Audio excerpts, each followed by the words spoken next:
You should be gone by the time I return, right? The end of this month is nearly upon us. As a final step, why not turn in the divorce papers and make it official? A woman and a child stood beside my husband, her manicured fingers tightly clutching the hand of a boy who looked no older than a kindergartner. Her smile was triumphant, as if she had already claimed her prize. My husband's voice rang with certainty, almost rehearsed. Allow me to introduce Vicky, my soon-to-be wife. Vicky, still as flamboyant and youthful as ever, flashed a dazzling smile. She seemed to revel in the moment, unaware of the storm lurking beneath the surface. My husband's tone turned colder. As I mentioned before, we are now strangers. This is no longer your home. You don't belong here anymore. With an abrupt, disagreeable smirk, he added, "Sign the divorce papers and you and your son leave." His eyes gleamed with a victorious shine as he looked down at Rufus and me, as if savoring his well-orchestrated triumph.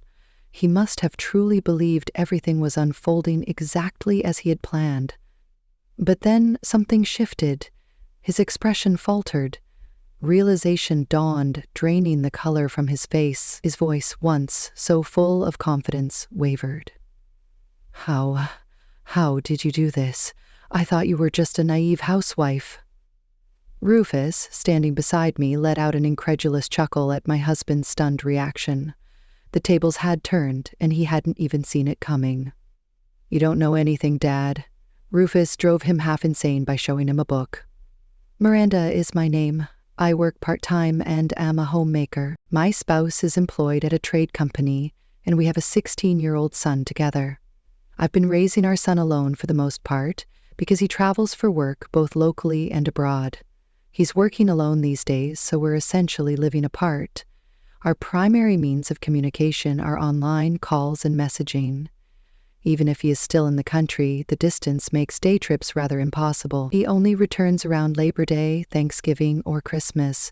We hardly ever get to spend time together as a family of 3 at home, because even then, it's usually to go to his parents' place, which is approximately an hour's drive away. I don't have a good or poor relationship with my hubby. For couples who have been married for more than 10 years, I believe it to be rather typical. Our love seems to have waned, despite our familial fondness. We have never experienced financial issues because my husband works at a reputable trading company. My husband supported my decision to be a stay-at-home mother when Rufus was younger, because he was frequently away and I wanted to make sure he didn't feel alone. However, I detected a tiny dissatisfaction from my husband as he began his solo assignment, and Rufus entered the later years of elementary school. It appears to be a stage kids go through because my brother was the same at that age. I therefore began to consider getting a job of my own. If you want to work, that's okay, but I don't want to come across as a worthless man. What was my husband's initial response when I brought up working? Pick something that makes you feel like you're making progress, or that fits in with your interests. I took my husband's advice into consideration and chose to work as an assistant at a flower arrangement class, even though I believed that any job would do as long as it fit me. My husband works with individuals from other countries, so I felt it would help that I have a teaching certificate in flower arrangement. That's fantastic. It will be useful if I get transferred abroad. I have been working at that job ever since my husband gave his approval. Even if we don't have financial difficulties, I still want to talk to my husband about Rufus's future in detail. We should have a proper conversation about the future, I've been thinking. I didn't realize you wanted to talk about profession from the future. I've been thinking. The way my hubby responded calmed me down. This fall, Rufus, a student in high school, will advance to his 2nd year. He needs to start considering his future with some seriousness. This fall, they're discussing my return to headquarters. With everything about moving on to the next grade, the timing couldn't be more ideal. When my spouse returned from the summer vacation, he mentioned that. I had no idea what he meant when he spoke about future plans. I'd like a divorce. He didn't even provide an explanation before he began saying that. I believe that the fact that we have been living apart for a considerable amount of time is sufficient grounds for a divorce. This is the ideal moment for us to begin new lives together. Hold on! It's so abrupt it came as a sudden and unexpected shock. I quickly attempted to cut him off from his next words. You've been on solo assignments, which is why you're claiming to be living apart. I had no intention of living apart. However, you didn't accompany me, did you? Your father and Rufus's school are to blame for that. Living alone in a retirement community, my FIL is still alive and thriving. My husband's family lived in the house where we currently reside, but when we were married, my in-laws left and moved into the retirement community. FIL and my husband did not get along well. My husband continued to communicate with his parents while my MIL was still living, but he stopped all communication following her death. Did I not tell you to leave him alone? We are not required to care for him because he is in a suitable institution. However, I can't abandon him in that manner.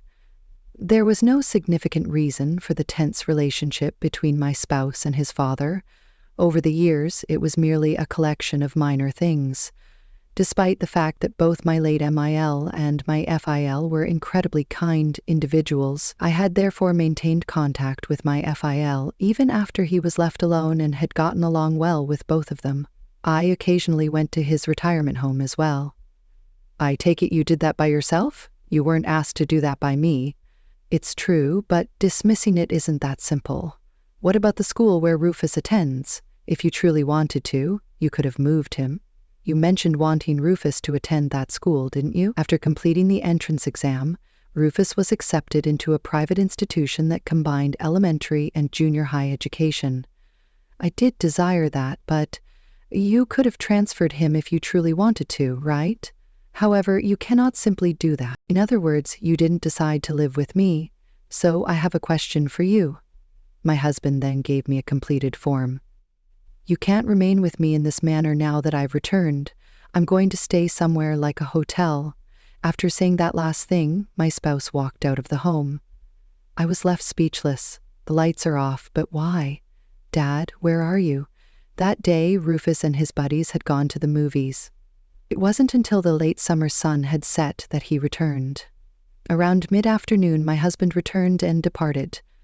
I was still as if I had been sitting there for hours. What is this? The divorce papers had been left on the living room coffee table, and Rufus scooped them up. What ought I to do? What can I say to clarify this? My own thoughts were still jumbled, and I still hadn't decided what to say to Rufus. Rufus sighed, saw me transfixed like that, and walked out, leaving the divorce papers behind. My son is leaving me too in addition to my spouse. I was shocked as I considered it, and Rufus came back right away. Consume. When you're hungry, your thinking will be impaired. After a healthy meal and a restful night's sleep, let's discuss our options. So, Rufus said, passing a dish containing 2 enormous sandwiches. Despite their size and overflowing content, he must have worked very hard to make them. When I thought that, I started crying uncontrollably. Eat now, I cried as I ate the sandwich, and Rufus pretended not to notice that I was crying. Even though the sandwich was simple, it tasted better than any feast I've ever had. My husband has messaged me multiple times since he returned from his work away from home assignment. This is essentially what they say. By fall of next year, I want a divorce. Until Rufus is an adult, I will make sure to pay his child support. Since he will turn 18 while still in high school, I will look after him until he graduates, even though adulthood officially begins at age 18. The tone of his voice, as though he's kindly offering to pay, astounds me. Rufus is our child, not just mine. How is it possible for him to talk so haughtily about his minimal responsibilities? I'll return to that house in the fall when the unaccompanied assignment is over. You had better get ready to depart by then.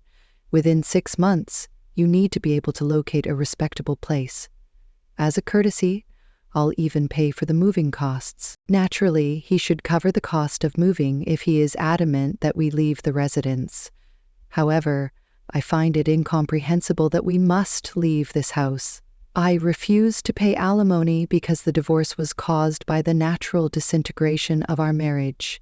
However, I'm ready to offer some financial support since I value the years of hard work you've put in as a mother and housewife. I won't demand alimony from you, of course. I don't think I should be paying any alimony. I wasn't leading a leisurely life. Although we lived apart, my husband and I continued to live as a normal family whenever he was unable to come here. I would accompany Rufus to his temporary assignment area. It's just not acceptable to think about a natural breakdown. I'm happy to help you locate another work if your current one isn't allowing you to sustain yourself. You'll have to leave this town, though, if that occurs. You wouldn't want to encounter me, I'm sure. I can't make ends meet with my work as a floral arrangement assistant alone. However, being asked to leave this place and look for a job elsewhere is unacceptable to me. Why should that be required of me? I'll give you custody of Rufus. Given that you have lived together for years, he will most likely feel more at ease with you. In addition, he will no longer need to rely on his parents because he is nearly an adult. I might talk to you about it if you feel Rufus needs something, but I won't be asking for visits. I definitely plan to have custody of Rufus in the event of our divorce. However, based on his wording, it appears that my husband is also prepared to throw out his son. How could he be so callous? If Rufus knew about all of this, I can't even begin to comprehend how hurt he would be. I sighed after I had finished reading it all. I cannot think of a single reason why I should agree with any of this. What a self-centered attitude. I was astonished and heartbroken when he initially told me about the divorce, but I'm beginning to feel that I don't want to be around someone who is so self-centered. I went to speak with my spouse about his temporary assignment. I have the extra key to the flat, but it's work hours. There were no traces of life, and the room was as clean as ever when I walked in. It looks like a model room, but he's always been fastidious. In the evening, my husband returned home while I waited in the room. You came, then. You ought to have informed me if you were coming. He spoke in a sour tone. Have you brought me the divorce documents you signed today? You can submit them on your own. I'm okay with that. He simply untied his tie and removed his suit jacket without even looking at me. Pulling them to smooth out wrinkles, he hung them all neatly on hooks. That's how this person was always. I recalled the days we shared a home. There was nothing wrong with it. Everything was clean and orderly. Perhaps women are being inspected unexpectedly? If so, it's unfortunate. Of course, there's absolutely no indication of that. How did you spend your evening meal? I've already eaten. This is how things are almost always. How recently did we savor meals prepared at home? After making a mocking remark, my husband grabbed a cold beer from the refrigerator, sat down at the table, and began to drink. You understand, I want a divorce, but why?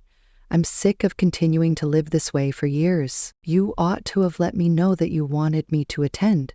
There is a rhythm to life when Rufus is around and you begin working, even if it is only part-time. I can't simply ask you to discard everything. As he took another gulp of beer, my spouse said, Maybe we don't need a family after all, I thought one day after living this way for a while.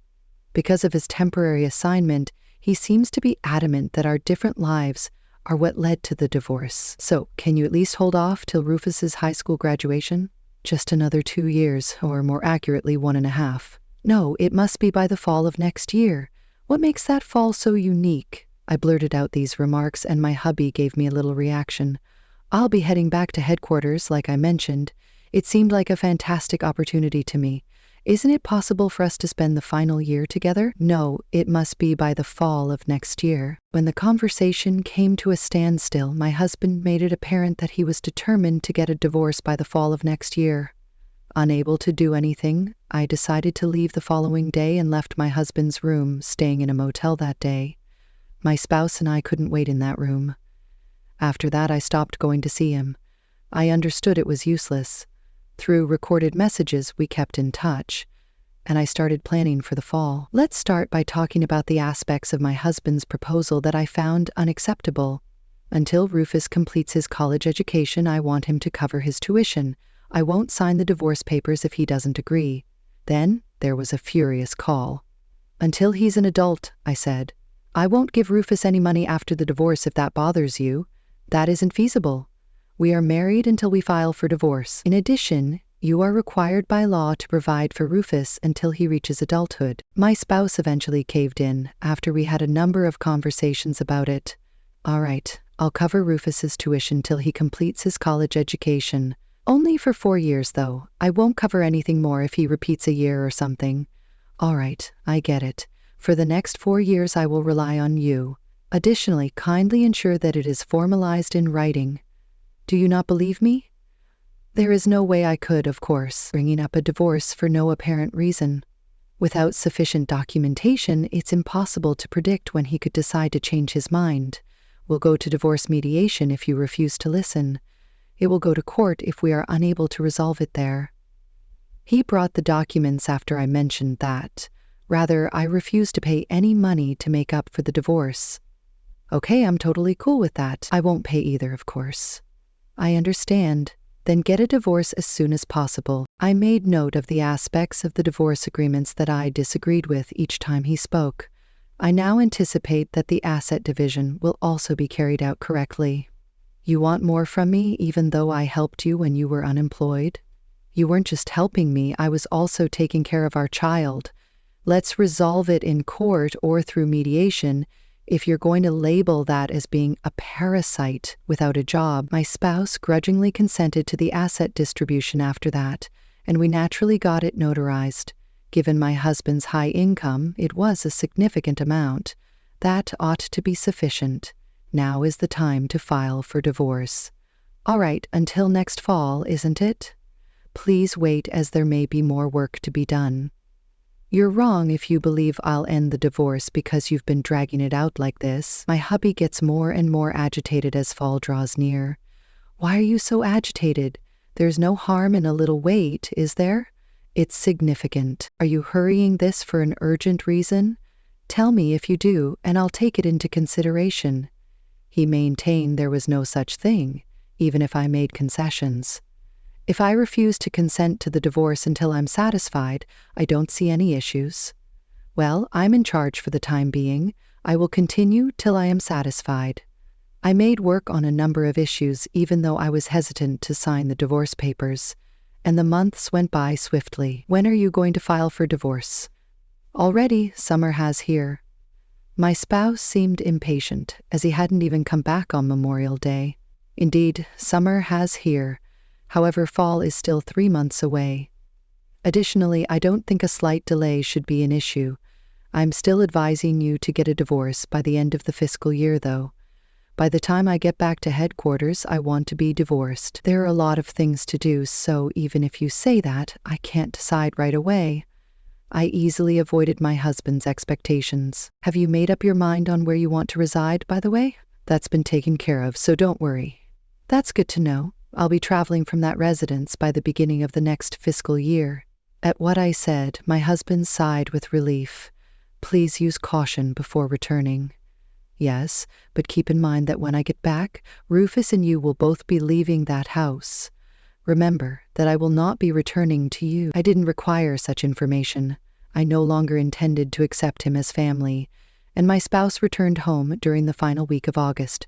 The divorce papers had not yet been filed, despite numerous agreements having been reached. Didn't you promise to go when I got back? Since this month is almost over, could you please provide me with the divorce paperwork as the last assignment? A mother and a child were standing next to him. A kindergarten-age child was holding hands with the woman. Allow me to present you, Vicky. This is going to be my wife. Vicky was still quite flamboyant and young. It's good to meet you. Over there, is that your son? A little ashamed, Vicky slipped the youngster behind her. Please tell me your name. Cut it out, please. You have no business about it. My husband told me that and protected the child as well. Even if I've stated it before, I already don't know you. You no longer have the right to be in this house with your son. When he finished speaking, my husband's face broke into a snarky smile. Get out of the house with your son and sign the divorce documents. There was a proud glint in his eyes as he peered down on Rufus and me. After all, that's what it is. What's wrong with that? We have already reached a number of agreements. It's decided that there won't be any divorce compensation either, so all that's left to do is file for divorce. Hearing that makes me feel better. I've heard that he offered you a variety of items, so you don't have to feel bad about it anymore. My husband appeared to be the target of the final remarks. Yes, exactly. I apologize for that one point, but I really wanted to have everything worked out and the marriage recorded by today. We'll arrive in time for Ethan's registration, though. Yes, my husband hurried the divorce for that reason. It was to get to Vicky's child in time for the start of the new school year. As a responsible parent, I can appreciate the desire to enroll a child in elementary school. However, that is a completely different matter. I inform Vicky and my hubby. Regarding the divorce settlement, I'll accept it. However, the notarized paperwork should make it plain that there will be no compensation for the divorce. For the divorce, yes. I hand over the document I drafted and had notarized. I'll accept it for the relationship between that woman and your son, but we won't give divorce settlement for the actual divorce. And from that woman too, of course. Don't make jokes. I refuse to spend a dime on that. With excitement, my spouse yelled. Ethan, the child, winced and held on to Vicky. I'm serious. Within 3 years of becoming aware of the infidelity, you are entitled to compensation. That is a clear statement. Compensation for adultery is not the same as compensation for divorce. However, it appears that you will also be required to pay divorce settlement now that it is evident that your justifications for divorcing, the extended lengths of time spent apart because of your jobs, were false. What were you saying? Those individuals are the true cause of divorce. You want to get a divorce from me, get married to that woman again, and accept the child? Of course. I would have demanded payment if they'd been the cause. The law gives it a precise definition. The divorce itself may be revoked in situations when it was obtained by deception or coercion. A petition for the annulment of a marriage conducted into dross or deception may be filed with the family court. I showed Vicky and my husband the paperwork I had. Although the divorce is still pending, I believe that the notarized document's contents can be changed. My husband's hand was shaking as he held the papers. So let's have a proper conversation about divorce payments once more. I grinned broadly as I told my spouse. There isn't a contract for Rufus's tuition in that scenario. That isn't feasible. Revocation is not warranted. The notarized paperwork is identical. Desperately, my spouse protested. But it won't work. The content is different, but it's the same, right? That argument could be valid if I had lied, but I have nothing to conceal. That is a fact and the truth. My husband agreed to my request because I want him to carry out his responsibilities as Rufus's dad. That isn't a lie. Therefore, I doubt that your claim will be successful. I understand. Enough is enough. Just stop talking about it and I'll pay, thank you. Making sure Vicky and my husband were as irritated as possible, I grinned widely. What a rapacious woman, my spouse spat out. Well, as long as I pay, go ahead and make the payment. Yes, anything. Actually, I turned it in this morning. This is the certificate in question. I gave my husband the divorce application's acknowledgement of receipt. As planned, everything will be ours once we get this. Vicky and I exchanged a satisfied nod after my husband presented it to her. Okay, then the conversation is ended. Get out of here. You have no excuse to be here. Regarding that, Rufus and I are entitled to remain here. You ought to get out. This is my house, so stop talking gibberish. The poor hubby has no idea. I must adequately inform him. Whose name appears on this home's title? My old dad would own that. And I own what's his. It's in my name, no? When my husband heard that, he appeared momentarily astonished, but then he said, laughing, You have the right to live here, so you believe it's in your name, don't you? I wouldn't commit such a foolish error. You lose the right to reside in this house if I divorce you, since you are no longer linked to my old dad. With a sigh, I gave him another piece of paper. What are you saying? When my husband saw the document, his eyes sprang wide. It was your father who adopted me. He also made the decision to leave me this house as part of that. I presented a family register to my husband. It was very evident that I was adopted. That's ridiculous. It's accurate. Your father always treated me like his own daughter, which is why he did it. My real parents are both deceased, so I sought advice from my FIL after my husband brought up the subject of divorce. Soon after their marriage, they both died. That's why my in-laws treated me like their own daughter. I therefore gave my in-laws better treatment than their own son. My FIL advised me to do a thorough investigation, which I did with the help of a private investigator. Consequently, I discovered that my spouse had a secret child with an other lady. You intended to work from home in order to live with the person you've previously dated, correct? When Vicky first met my husband, she was a nightclub hostess. Even though she was just 20 at the time, she and my husband grew close quite fast. Then she became pregnant. After giving it some thought, my husband chose to live with Vicky and their child while leading a double life. During my multiple visits to your business away from home, I was unable to spot a single woman. At the location of his unaccompanied duty, my husband had 2 homes. One was the lovely house where those folks lived. The other was camouflaged, which was used to conceal the presence of a woman when we visited. Rufus and I visited my husband frequently after he left on an unaccompanied deployment. He wasn't really living there, so it was obviously equivalent to not living there at all, but I was always impressed by how tidy it was. In order to be alerted if someone entered the room, my spouse even placed cameras in that residence. When your father learned about it, he became enraged and declared that Rufus would inherit everything and that he would leave you nothing. He then proposed adopting me. Really? My spouse must have thought that everything was going as planned, but when he learned the reality, he fell apart. Are you aware of the meaning of disinheritance? That's what your father is going through. What is that? To put it simply, it means that you are no longer your father's legitimate successor. The inheritance will pass to Rufus through intestate succession if the family court grants it, and you will no longer be a legitimate heir. There is a method for excluding the inheritor who has the right from inheritance when the inheritor who is leaving the property behind wants to do so for any reason. In this case, my husband and his father are practically at odds, and the father made the decision to act in this way due to the husband's very harsh treatment of his wife and child. After a deceased person's death, their illegitimate heirs, who are assumed to be intestate heirs, are entitled to their assets. When you don't even want to give up the bare minimum of assets, this is your last option. My FIL stated that he would do it as an act of appreciation for the years of conflict with my husband, as an expression of gratitude for my presence rather than his son, and as an act of contrition for my husband's behavior. As my husband's grandson, Rufus will be acknowledged as an intestate heir through intestate succession after he no longer qualifies as an heir. That decision will be challenged in court, though, if my spouse is unhappy with it. My FIL chose to adopt me in order to offer me this house as a legacy because of that possibility. He conferred with your father before making that decision. How could you have done that? I assumed you were a simple housewife with little knowledge.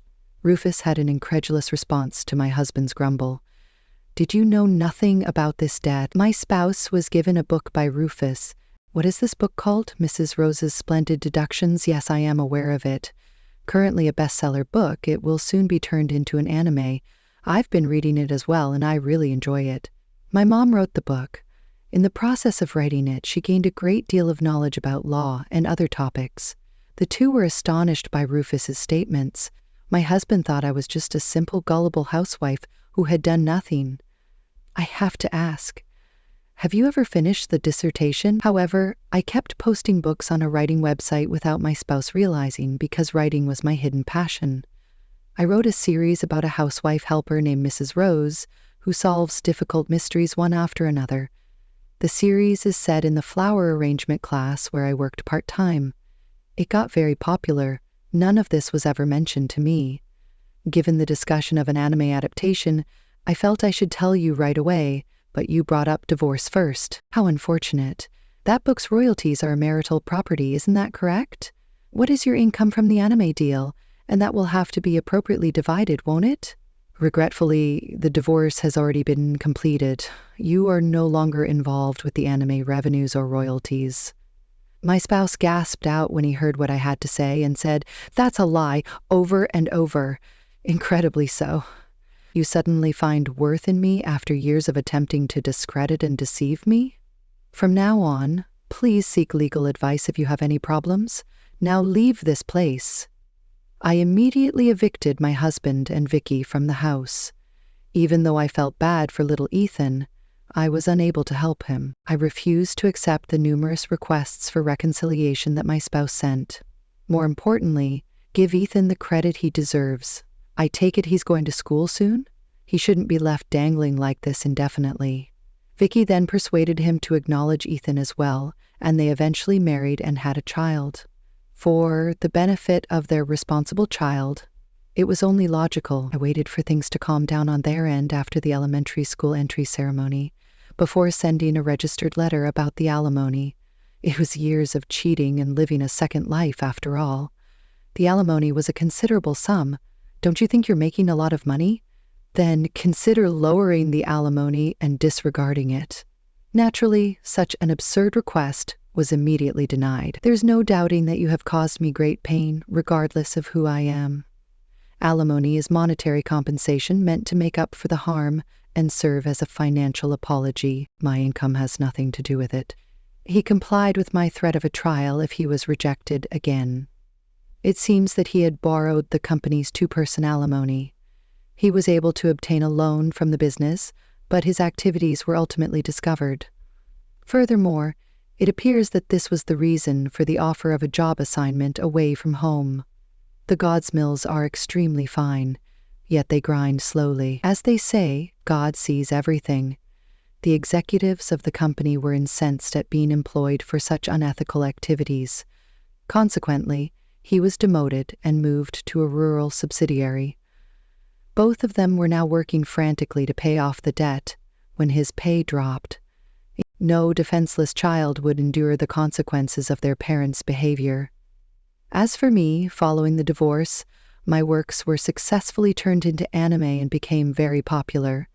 Merchandise was also released, and printed books with bonuses became quite popular in this day and age, when ebooks are taking over. Editors are always searching for the next compelling piece, constantly chasing the next great story. In the whirlwind of my hectic life, I barely have the time to pause, let alone dwell on old emotional scars. The past is behind me, and my focus is on what lies ahead. Besides, my animation work has made its way overseas, receiving praise and positive reviews, proof that moving forward is always the right choice. Rufus, despite everything he endured, grew up to be an honest and upright young man. Life had tested him in ways that could have easily led him astray, yet he remained true to himself. When he left for university, he declared with quiet determination, "During these 4 years, I'll find what I truly want to do and what I excel at. I won't rely on Mom, because in the end, this is my life." His words carried both defiance and independence, making it clear that he was determined to carve out his own path. And yet, as his father, a small part of me wishes he would lean on me just a little more. He's always been a cheeky kid, and now he's growing into a cheeky college student. Perhaps, for now, I should channel these emotions into a new story, one that features a confident and rebellious young man stepping into adulthood. Who knows? Maybe this project will resonate just as much as the last. I find myself lost in these thoughts whenever I watch My Dependable Son. If you enjoy thought-provoking and heartfelt stories, don't forget to subscribe to the SoraBook channel. Stay tuned for even more captivating tales in our next videos.